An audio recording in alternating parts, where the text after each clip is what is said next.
తెలంగాణ రాష్ట్రంలోనే అత్యంత సుప్రసిద్ధమైనటువంటి పుణ్యక్షేత్రము వేములవాడలోని శ్రీ రాజరాజేశ్వర దేవాలయ పుణ్యక్షేత్రం.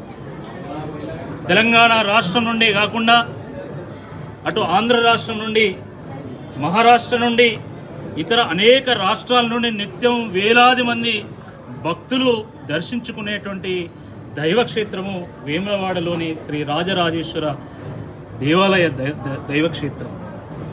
భారతదేశ వ్యాప్తంగా దక్షిణ కాశీగా పేరొందినటువంటి ధర్మక్షేత్రము శ్రీ రాజరాజేశ్వర ధర్మక్షేత్రం. కొత్తగా పెళ్ళైనా, సంతానం కలిగిన, పంట చేతికొచ్చినా, ఇల్లు కట్టుకున్నా, జాతరలకు పోవాలన్నా, తీర్థయాత్రలు చేయాలన్నా మొదట ఈ వేములవాడలోని రాజన్నను దర్శించుకొని మొక్కులు చెల్లించుకుంటారు. ఆ మొక్కుల్లో అత్యంత ప్రసిద్ధమైనటువంటిది, అత్యంత ప్రముఖమైనటువంటిది కోడె మొక్కులు. ఇది అనాదిగా వస్తున్నటువంటి ఆనవాయితీ. భక్తులు ఎంతో భక్తి శ్రద్ధలతోని కోడెలను తీసుకొచ్చి ఆ శివుడి ముందు నంది స్థానంలో వదిలి శివుడికి సమర్పించి వెళ్తూ ఉంటారు.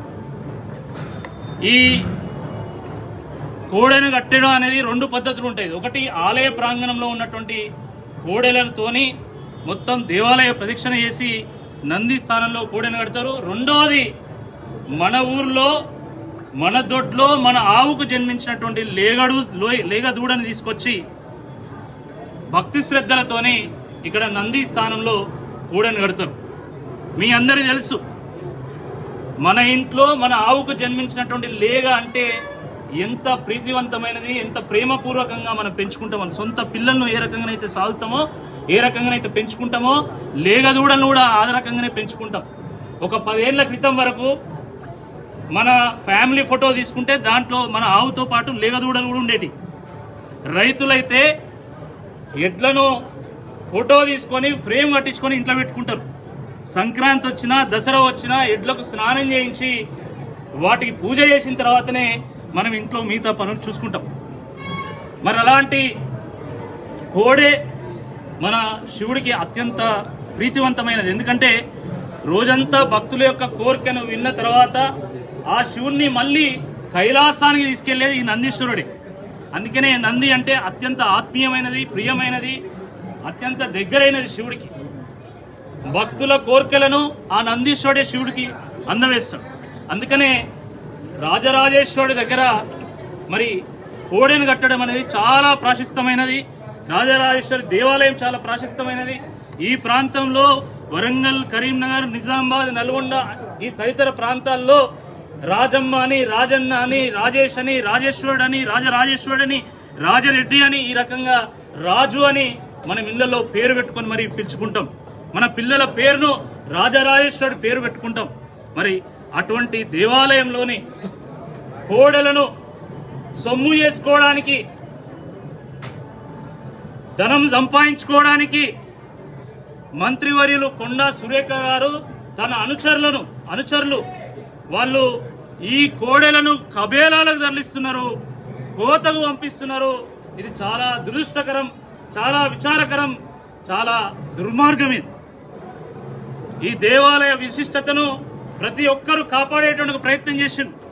ఏ పార్టీ అయినా, ఏ ముఖ్యమంత్రి అయినా కాపాడేటువంటి ప్రయత్నం చేసిండు. కానీ ఈరోజు దేవుని కోడలను కబేలాలకు పంపి, కోతకు పంపి ఆ నందీశ్వరుడికి తీరని అపచారం చేసిండు. ఆ పరమేశ్వరుడికి ఘోరమైనటువంటి అవమానం చేసిండు. భక్తులు కన్నీరు మున్నీరైతున్నారు. గ్రామాల్లో ఈరోజు అనేక అనుమానాలు నెలకొన్నాయి, అనేక అపోహలు నెలకొన్నాయి. కోడెను వేములవాడలో కట్టేస్తే ఆ శివుడికి చెందుతుందని అందరు భావించేవాళ్ళు. కానీ ఈరోజు కోడెను వేములవాడలో కట్టేస్తే అది కొండా సురేఖ దొడ్లో చేరుతుంది అని చెప్పేసి ఈరోజు మాట్లాడుకుంటున్నటువంటి పరిస్థితి. కోడెలను ఇవ్వనా లేదా అని మాట్లాడుకుంటున్నటువంటి పరిస్థితి. మా వరంగల్లో ఒక 25-30 కోడళ్ళు వేములవాడ తీసుకొచ్చేది ఉన్నది, మొక్కులు అప్పచెప్పేది ఉన్నది. వాళ్ళు నాతోనంటున్నారు, ఈ కోడలను వేములవాడ తీసుకపోవన్నా లేకపోతే కొండా సురేఖ దొడ్లో కట్టేయన్నా అని అడుగుతున్నారు. ఓరుగల్లు ఒక శైవ క్షేత్రం, ఒక ఆధ్యాత్మిక క్షేత్రం. 400 సంవత్సరాల పాటు శివభక్తులైనటువంటి కాకతీయులకు రాజధానిగా విరాజిల్లినటువంటి ఒక గొప్ప ప్రాంతం అది. అటువంటి ప్రాంతంలో పుట్టినటువంటి ఆడబిడ్డ కొండా సురేఖ గారు ఓరుగల్లు ఔన్నత్యాన్ని కాపాడాల్సినటువంటి బాధ్యతను మర్చిపోయి, దేవాలయాల సంపదను కాపాడాల్సినటువంటి బాధ్యతను మర్చిపోయి వారు అనుచరుల చేత రాజన్న కోడలను కబేలాలకు పంపడం ఇది తీరని పాపం. కాశీకి పోయినా, గంగల మునిగినా ఈ పాపం పోదు పోదు పోదు అని చెప్పి ఈ సందర్భంగా గుర్తు చేస్తా ఉన్నాను. రాజు తప్పు చేస్తే రాజ్యానికి చేటు, ప్రజలకు చేటు. కాబట్టి ఆ ప్రజల్ని కాపాడుకోవాల్సినటువంటి బాధ్యత ఈ తెలంగాణ పేగుబంధమైనటువంటి, తెలంగాణ ఆత్మ అయినటువంటి, ఈ రాష్ట్రంలో అనేక పుణ్యక్షేత్రాలను అద్భుతంగా తీర్చిదిద్దినటువంటి బీఆర్ఎస్ పార్టీ బాధ్యత. కాబట్టి బీఆర్ఎస్ పార్టీ పక్షాన ఈరోజు ఓరుగల్లు నుండి ఒక బృందం మరి ఇక్కడ వేములవాడలో ఉన్నటువంటి మా నాయకులందరితో కలిసి, ఇక్కడ మున్సిపల్ చైర్మన్ గారు కానీ, కౌన్సిలర్ కానీ, అధ్యక్షులు కానీ, వారందరితో కలిసి ఈరోజు మేము వరంగల్ నుండి తీసుకొచ్చినటువంటి కోడెను శివుడికి అప్పచెప్పడం జరిగింది. ఈరోజు కొండా సురేఖ గారు ఆమె అమ్మింది రాజన్న కోడెలను కాదు, ఆమె అమ్మింది భక్తుల విశ్వాసాన్ని. ఆమె ఆగం చేసింది మన హిందూ ఆచారాన్ని, నమ్మకాలను. ఆమె ఎన్ని పూజలు చేసినా ఈ పాపం పోదు. ఆమె కొండా సురేఖ కాదు, కాసుల సురేఖ. కాసుల కోసం కోడెలను కబేలాలకు పంపినటువంటి కసాయి సురేఖ. ఆమె పాపం చేసింది కాబట్టి ఆమె తరపున ఆ పరమేశ్వరుని వేడుకోవడానికి మేమందరం కూడా ఈరోజు బృందంగా ఈ వేములవాడ రాజరాజేశ్వర సన్నిధికి రావడం జరిగింది. ఆ కోడెను మొక్కుగా చెల్లించడం జరిగింది. మీ రాజన్న కోడెలు కబేలాలకు పోయినాయి కాబట్టి మళ్ళీ అదే వరంగల్ నుంచి మేము కోడెను తీసుకొచ్చి ఆ శివుడికి అప్పచెప్పినాము. శివుడు మూడో కన్ను తెరిస్తే, శివుడు త్రినేత్రుడు కాబట్టి మూడో కన్ను తెరిస్తే ముల్లోకాల్లో ప్రళయాలు వస్తాయి. కాబట్టి ఆ ప్రళయం రాకూడదు. ఎందుకంటే ముఖ్యమంత్రి రేవంత్ రెడ్డి గారు దేవుని మీద ఒట్లు వేస్తే ఈరోజు ములుగులో లక్షలాది చెట్లు పడిపోయినాయి. మాట తప్పడం వల్ల ములుగులో భూమి కంపించింది. కాబట్టి మంత్రి గారు కూడా ఈ పాపం చేస్తే అది రాజ్యానికి జరుగుతుంది. కాబట్టి ఆ పాపంని మనందరినీ కూడా క్షమించాలి, ఆ పాపాన్ని పోగొట్టాలి.